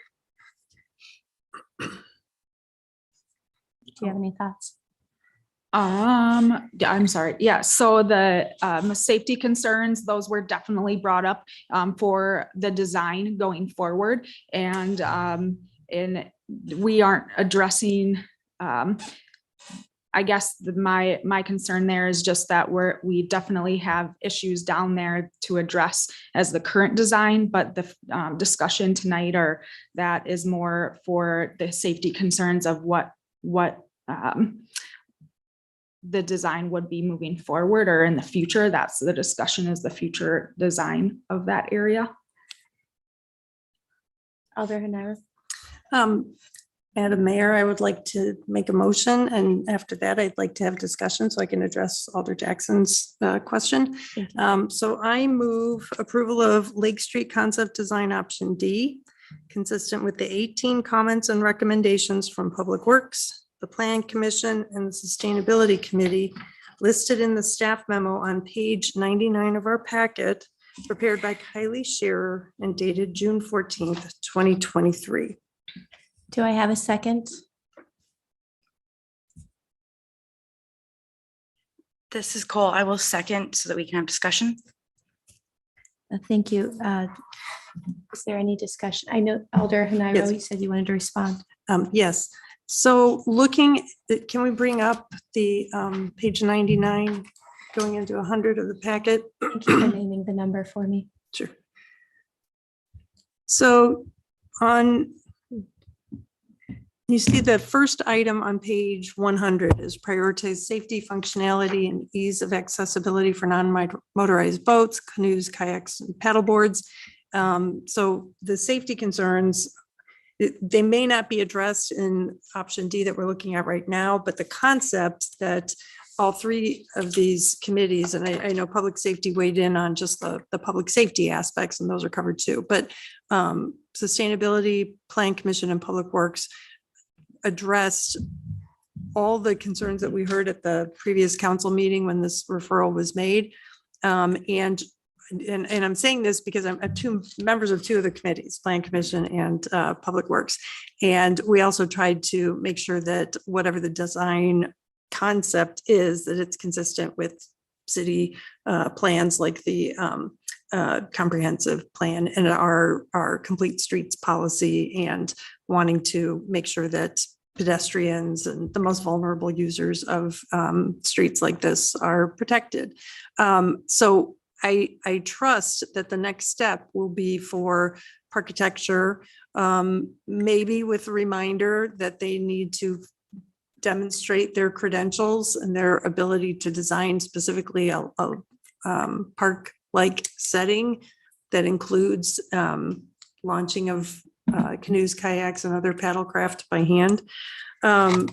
I also would note that the Public Works Committee, our main interest was the street and the sidewalks. And when we reviewed the document, when we reviewed the plan, we focused on Plan F, which was the one that came out of the referral. But I will say that if Plan D can accommodate our request for terraces with trees on both sides of Lake Street, except with the exception of part of where Harbor's parking lot is. We didn't want the existing trees to be taken down. If that Plan D can accommodate what we were talking about, then I don't think there would be any objections. I don't think we thought of it, and Sean can correct me if I'm wrong. I don't think we were thinking of it as like, this is the Plan F with the parallel parking and nothing else will do. Sean? If it's at all helpful, yeah, I think that's a really good point to be made. None of these drawings are what came out of the recommendations of the various committees. That was not a concern. That was not the intention. The intention was to focus on what sorts of elements the city council wants to see in Lake Street. Do we want sidewalks? Do we want boats? Do we want trailers? Do we want on-street parking? Because at the end of the day, we have 66 feet of width. So if we want sidewalks, we have 56 feet of width. Things get tighter and tighter. Right now, we have curb and gutter and asphalt largely from right of way to right of way with a little bit of, variance. But that doesn't allow room for other things then. And I think that was the big question. So we said our real focus from a public works perspective is we need to redesign the road in large part because the water main keeps breaking. That's got a trend and it's been accelerating. That's not going away. So that really drove the need for accelerating the road design, but we didn't want to take on the road design until first we figured out, well, what do we want the end of Lake Street to function as? And that's what started this concept planning initiative. I'm not concerned going to a road designer with a bullet list of things that we want the design to look like, even if I can't hand them a concept drawing that says we want it to look like this when you're all done. This is sufficient direction for me, or certain elements being struck or added. It's that sort of direction that I want to give a designer to say, let's get focused and start working on this, even if it doesn't look like A through D or F. I Sean, appreciate that. just a point, because we have such a relatively new council here. And I know you've done these dredging projects before. Could you explain just in general terms what it requires before we can dredge even a spoonful of muck out of the boat landing? Yeah, we always kind of start with the last project and we contact DNR staff and talk through what our goals and objectives are to figure out how best we follow the process. Because DNR staff change too. So we want to start from the very beginning with those conversations. So it largely takes a lot of permitting. It takes some budgeting. It takes some time. But again, the focus of this project was on the road design, not on a dredging project. Right, but I think people here should know that this is not just a matter of contacting a dredger to come in and pull out some muck. Oh, right. So it's a significant undertaking. Yeah. Would that generally take weeks, months Oh, I would start probably a year before we want to do it. to do a dredging?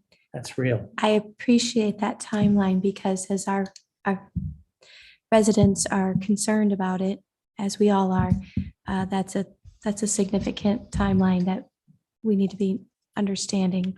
So I appreciate that. I'm going to step for a moment and just make sure that someone on council, who's on the sustainability committee? Oh, that's Alder Schaefer. So he's got, is there a staffer that can cover the sustainability points? If not, I will take an attempt at it. Okay, Abby's going to come up. The reason that I want that to be talked about, because Alder Jackson brought up the environment as well as safety. And it sounds like we have some direction from the various committees on safety, whether it's road safety or pedestrian safety. Can you help me with the? I did not attend the sustainability committee meeting where this was discussed, but the points made by the sustainability committee are included. They had a very robust discussion. Some of the items that they included in their recommendation, as an example, there were some recommendations regarding using native planting along the shoreline, trying to preserve existing trees, and creating more opportunities for shade with newly planted trees. That because of the timing, we were able to also incorporate those into the planning commission discussion and recommendation, but those were under the advisement of the sustainability committee. I'm happy to answer any questions if there are any specific questions about the items that they recommended.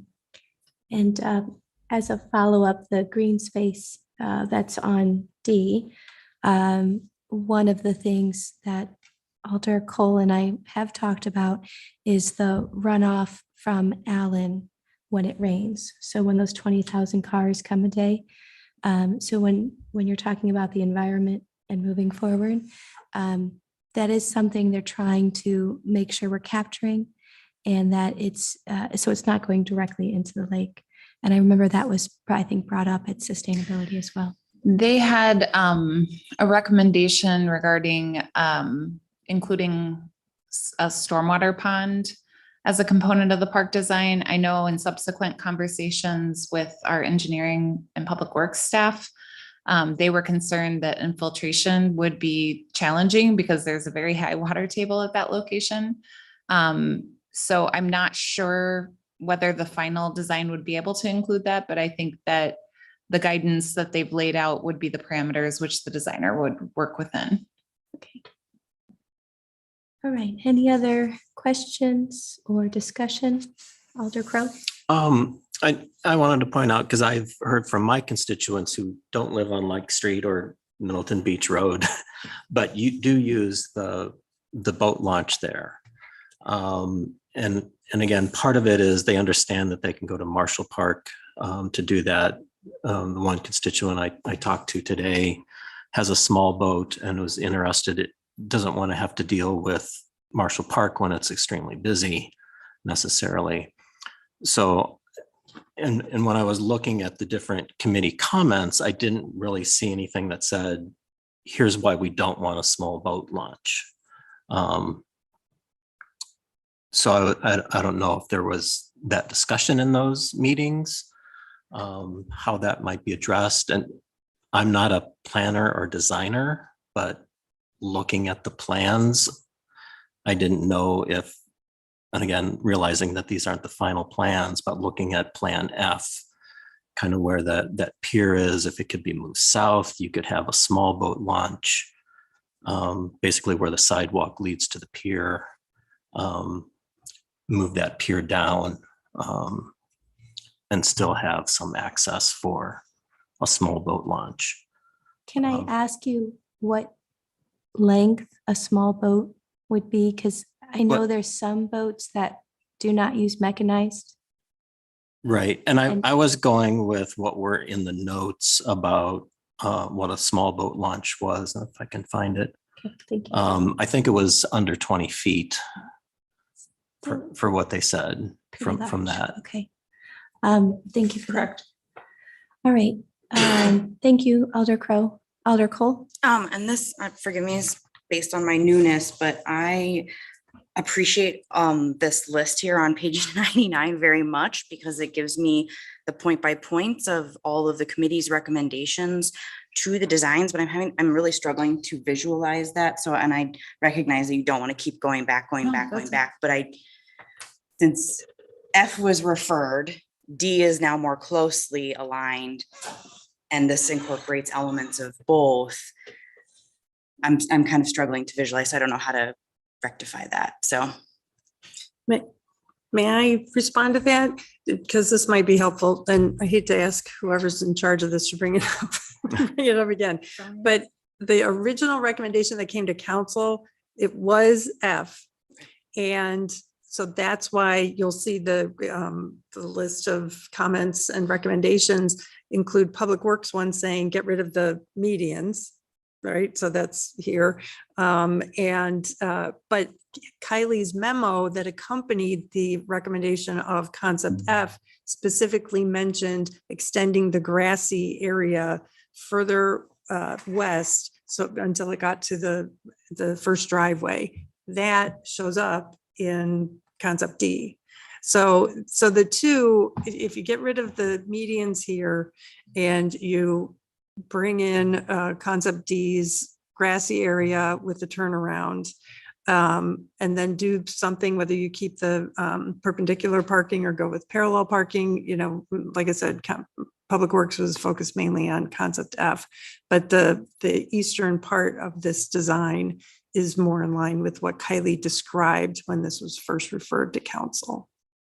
And just if I can jump into with the and why I did concept D is with this one being a non-motorized, if you do include a launch as an F, it does allow for trailered, and that was specifically outlined in all the recommendations to remove trailered craft launch or utilizing that. So that's why I'm showing more of that green space, and with the medians removed, the perpendicular parking, I think, doesn't highlight where the direction that was provided in a lot of the comments that I know sustainability and that wanted and Public Works was looking a lot more at that on-street parking. So that is kind of one of the bigger changes to this one, is that the on-street parking.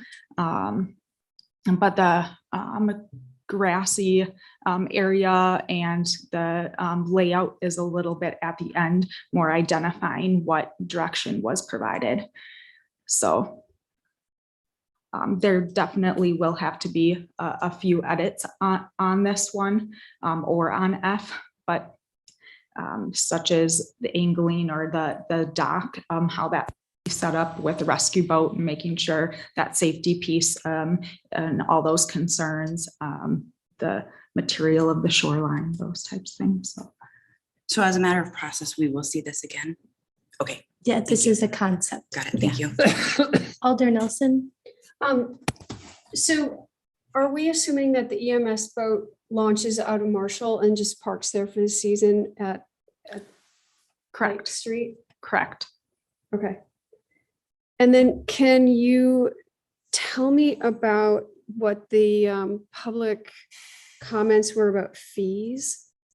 I know that was brought up, and there has been comments at our public input meeting that we had several months ago that they would be okay or in favor of that. And then we have those that are not in favor of launching fees. I just did an assessment with the city of Madison and Dane County to see what that partnership would look like if we did move forward with fee assessment. That's not on for tonight's meeting. We would definitely have to have that as another point of discussion if we did want to look at rules or ordinances and park times or launch times, or however the direction goes tonight to firm up a little bit more of that, the use of it, the space, but that this is purely. Yeah, I understand. It just, yeah, but I didn't get where that was coming from. Okay, cool. Okay, can we go over again the committees that it went to since we last saw it? And I know we looked at page 99, but can you go over those committees again? Yeah. And that they approved. Yes, so after Common Council looked at this, referred to 4 committees. All 4 committees happened in the same week. Was that our last week? Only? Okay. Public Safety Committee, that was the last one on Thursday.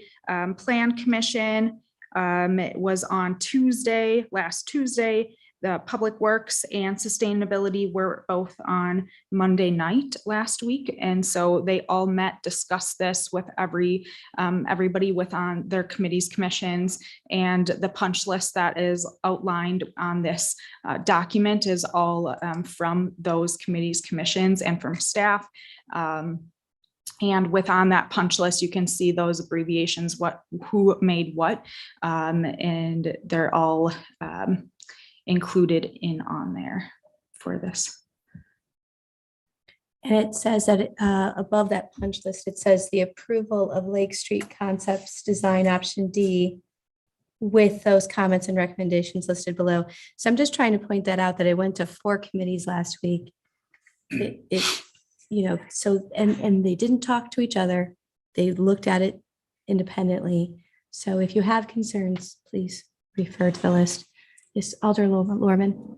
Yeah, so all I would say is that, concept D contradicts the list on page 100. And so it's just confusing. It's great that we have the concepts there. It helps us think and visualize, that's fantastic. And I don't want you to have to go back and redo it, but maybe we could just change it we don't have to, we don't have to put concept D there. Because, you know, if you talk about widening access to the dock boat launch area along the north side of the lake, I'm a local paddler, okay, and I've used that area. And so when you look at that concept, you don't see that there. So for example, when I go down there, I take 2 boats. And I'm a little bit older, and my partner who I paddle with is not capable of lifting a boat. So we have to take a small trailer, but it's a trailer designed for small boats. And I heard that come through at public comment as well, that so when you have these little trailers, they're actually meant to be hand carried. So you actually unhook it from your vehicle and you literally roll it to a dock or to a water or to a ramp. So when I look at these designs, they sort of kind of contradict that, because what are you gonna do? You're gonna roll it up across the sidewalk and then up all the way through the grass and then kind of just dump it there and then unload your boats while everybody else is kind of trying to move around. So, and I've been to other places around the area where there's large open grassy areas. So you just literally roll your launch rack there, set it down, and you fiddle around with your equipment for 20 minutes or a half hour and multiple trips back and forth to the car. And then you regather and regroup and move on. So I guess that's what I'm saying is just, you know, I'm open for any design. I don't care how it looks, but when we put something there, then we get it stuck in our head that, oh, this is what it's going to be. Yeah, in all the committees where some of the committees or Public Works did just look at concept F. And then all the rest of the committees were provided all of they looked at all of those designs. And so that's where it does definitely, when you get a design in front of your face, you look at like, okay, how does that work? And it gets hard to take a step back and really look at a high level of what amenities, what direction we want down in this space.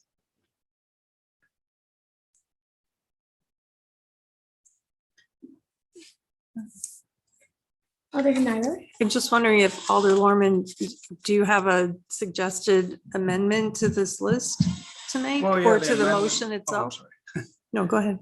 Yeah, I just add, say, D and F. But, you know, just don't limit it to that, because what happens is now 30 days from now, 60 days from now, 90 days from now, when the public and everybody else kind of goes back and reviews it again, I'm like, oh, okay, it could maybe like this or like this, but not just this. That's a good idea. I just, you know, because we're only asking for concepts at this point, so let's just keep it as open as possible. Because I think the list is more valuable actually than the designs in many respects. Would you consider just removing the letter then and just Yeah, keep the list? absolutely.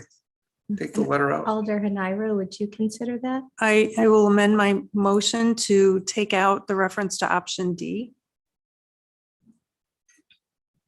Right, and do you second that, Alder Full? I will second that. Okay. Any other questions or discussion? All right, hearing none. All those in favor? Just point of information, council member, if going back to our training we just had a couple weeks ago, you're voting on this twice. First to the amendment itself, and then secondly, the motion as it's been amended. Thank you. Free training. I appreciate that. So we're voting on the amendment first. Is that correct? To strike the reference to Option D. Thank you. And if you'd like, I can repeat the amended motion. Yes. So the motion is now move approval of Lake Street concept design consistent with the 18 comments and recommendations listed in the staff memo on page 99, prepared by Kylie Scherer and dated June 14th, 2023. And I should have said the recommendations from Public Works, Plan Commission, and Sustainability Committee. All right, and we're voting on the amendment. Thank you. All those in favor, please say aye. Aye. Any opposed? Hearing none, the motion passes. for the amendment, or the amendment passes. Now for the motion that she read aloud, Alder and I read aloud. All those in favor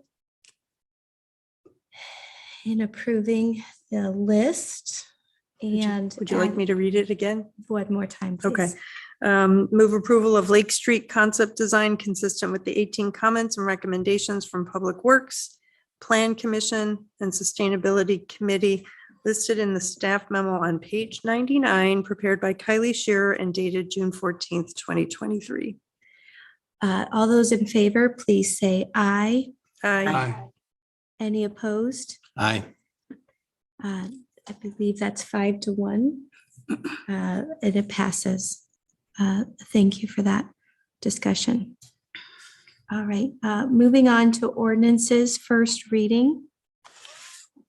Number 1, an ordinance to modify section 15.02 relating to speed limit references on Bellefontaine Boulevard and Bishops Bay Parkway. Do I have a motion? I'll make that motion to approve. Thank you. Do I have a second? This is Jackson. I'll second it. Right, any discussion? Yeah, is this is this kind of consistent with what we talked about with the town of Springfield? That's a good question. Ryan, can you assist? Alder Nelson. Oh, Sean, can you assist? So the question is whether this is consistent with Springfield? We had a discussion with the folks from the town of Springfield, and we talked about making the Bellefontaine Boulevard more of a pass-through to Parmenter, and that the speed limit and the lanes would help that happen, even though the neighborhood probably would want to keep it small. Yeah, But- so Sorry. I did not mean to cut you off. No, you didn't. Okay.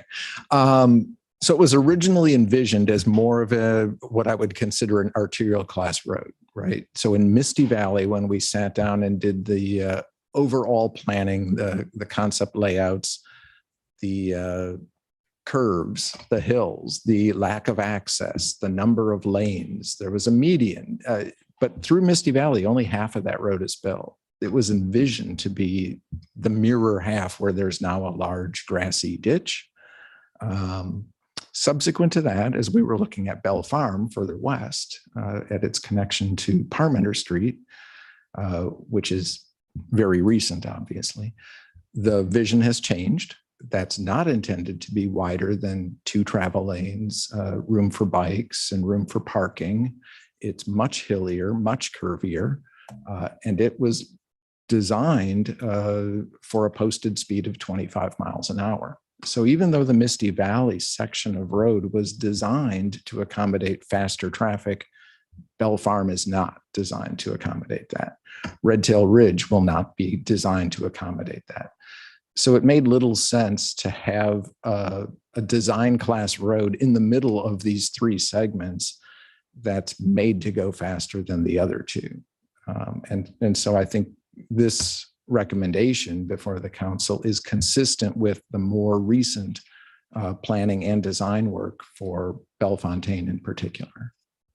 So it's still designed with limited access. It's still designed for relatively high throughput from that perspective, but at a lower speed. More to the question, I think the concern from the town of Springfield previously was the fact that it going from a 4-lane to a 2-lane, but since that design has been kind of already cast, there's nothing from a speed standpoint that you can do to make that be more of a pass through. We'd have to look at other ways that we can work in partnership with the town to adjust signage where construction traffic is directed, those type of things to help with some of the other pass through. But I think as it relates to this specific road, the fact that it's now 2 lanes, since it's no longer going to be 4 lanes, I think that was their concern. Okay, thank you. And this is a first reading. This is not, no one moved to waive the first reading, so this will come back. All right, any other questions or discussion? Alder Jackson? Madam Mayor, I just have a question. Is this a reduction of speed Because I think I was on Illinois, and from my understanding, this was a reduction of speed. Right. Okay. That's what made that clear. Oh, okay, yeah. So the current ordinance is 35 Okay. on Bellefontaine, but it's not posted at all. We were waiting until it went somewhere. Okay. But now it doesn't make sense ever to post it at 35. Thank you for clarifying that. Thank you for asking that question. All those in favor of approving the ordinance, please say aye. Aye. Any opposed? Hearing none, the motion passes unanimously. Number 2, review of proposed ordinance relating to the city's recapturing costs to perform testing of commercial weights and measures equipment. Do I have a motion? Alder Hanaro? Before making a motion, I would like to note that there should be a change somewhere in this paragraph. Brian, can you help me out? There's some strange phrasing. The phrasing I'm looking at is in the event the invoice is not timely paid. Right. So it'd be the next sentence where it says the fee shall be collected and As a special charge. either as a special charge or delete a special charge, delete that whole section because it references a special charge later on in that same sentence. So I think the cleanest would just be to insert an as.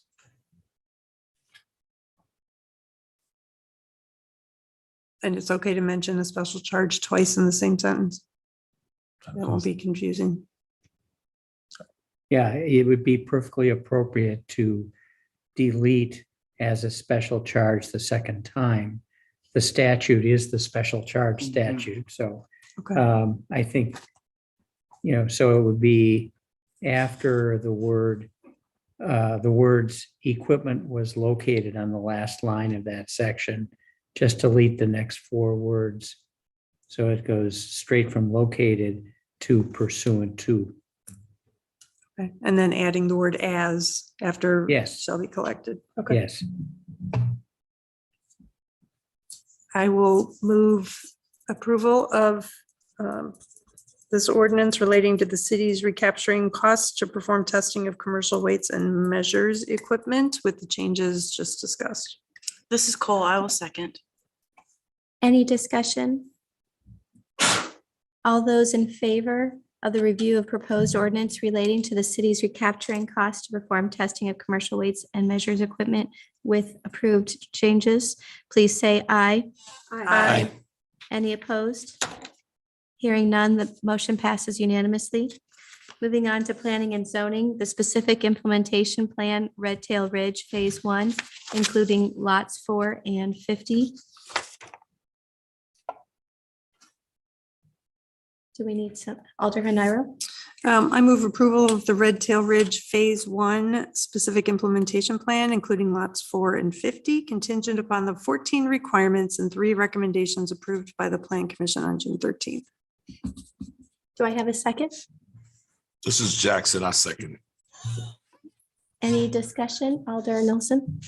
I have a question, Kylie. I didn't see minutes from our meeting on last night, and I was wondering, trying to remember what we were talking about in parks. Did we need to request a deferral because of the 9 acres and the?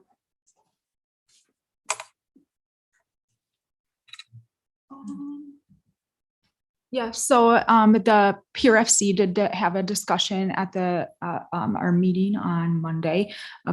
And they're looking, the developer wanted to donate an additional 10 or 9 to 10 acres of land. And that came up very shortly before our meeting.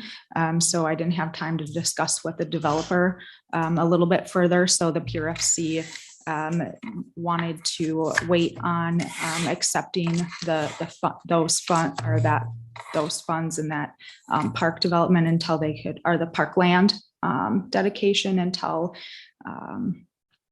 we could take a look at that 10 acres. So do I need to defer this tonight Yes. to not accept the SIP? I mean, I guess the question I have for planning staff is that modify the timeline or schedule for other committees that have to review this, and what are our we'll call it clock notices for when Yeah, a so subdivision what- application has to be acted What on. happened last night is the contractor wanted to donate 9 acres on the south edge of the property, and wanted that to offset the fee in lieu of parkland. And it's not an active park area. It's not a piece, it's wetland, so it can't be used as an active park. But we were saying maybe we could work on this so that it still could be purchased by the city or donated or purchased by Friends of Pheasant Branch. And so I didn't know if we had to do anything to hold up tonight. Well, just to be clear, our ordinances prohibit accepting Yes, wetlands that was as talked about. parks. That's correct. So the proposal is invalid regardless of how it was made. Okay. It can be donated, of course, if the developer wants to, but it simply can't be a park. Okay. If I may, it sounds to me also like this discussion that you had last night was outside of this SIP area. Is that correct? Is it, I mean, That's my question. So that area is outside of the SIP that's being discussed tonight, but we do have contingencies of approval for satisfaction of the city's parkland requirements on the preliminary plat approval as well as the GIP. So we're still working through the fee in lieu of land dedication that's owed by the developer. Because it was deferred at the Parks Board last night, it won't be taken up at the Plan Commission next week like we'd originally intended, but that is still a requirement that was put on the preliminary plat and the GIP. So I think that this SIP could move forward without that, knowing that that will come along and be settled, and that would be incorporated into the city developer agreement for the project. Thanks.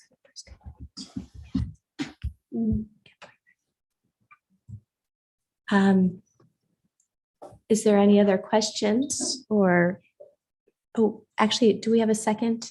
I'm sorry, we had Alder Haniro. And we had Alder Jackson. Alder Jackson, thank you.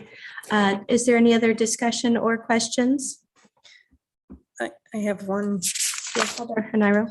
And that is Alder Nelson talking about this, our collaboration with the town of Springfield reminded me that we did discuss with the town representatives asking that signage be erected at the construction site to direct the truck traffic not to use Greenbrier Road, since it is not a truck route.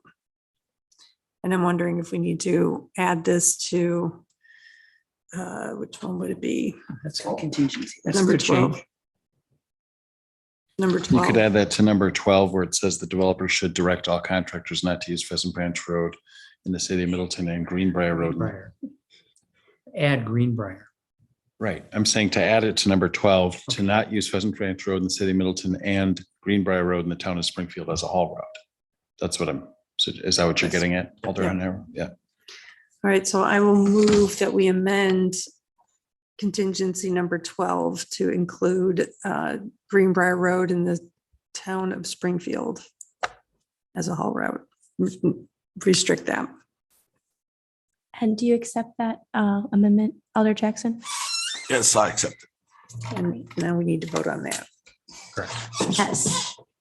And all those, is there any discussion on the amendment? Hearing none, all those in favor of the amendment to add Greenbrier, please say aye. Aye. Any opposed? The motion or the amendment passes unanimously. Now moving on to approving the specific implementation plan for Red Tail Ridge Phase 1, including lots 4 and 50, noting the 14 requirements from the Plan Commission and adding Greenbrier. Please say aye. Aye. Aye. Any opposed? Hearing none, the motion passes unanimously. All right, moving on to discussions. It's council member and mayor reports on city committees, commissions, and boards. It sounds like we had an update from Parks. So if there's anything else from Parks, we can, I'll let Alder Nelson finish up, or is that was good? All right, awesome.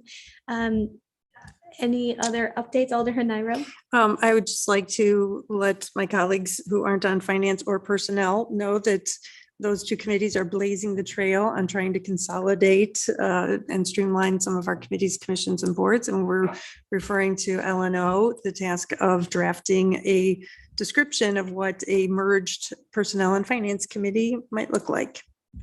Sounds good. Alder Nelson? Yeah, I just want to report, maybe unofficially from the CDA, that tomorrow is going to be a full day of music, especially at Stonehorse Green. So please check it out. Abby did a great job of organizing and outgoing scheduled master, Matt Stroh-Snyder, really put together a great program. So wonderful. Enjoy. Wonderful. Alder Jackson? I just want to report that I chaired my first commission in absentee of Alder Wolkes. I was the chair for LNO, and I did very well with the help of Alder Cole and the city attorney, can't remember his name, keeping me on top of Robert's rules. Congratulations. Congratulations. Thank you. Me too, my friend. I keep learning, so we'll learn together. Anybody else want to share about their committees, or commissions? Alder Lorman? Thank you. Airport Commission did seat pretty much a new commission.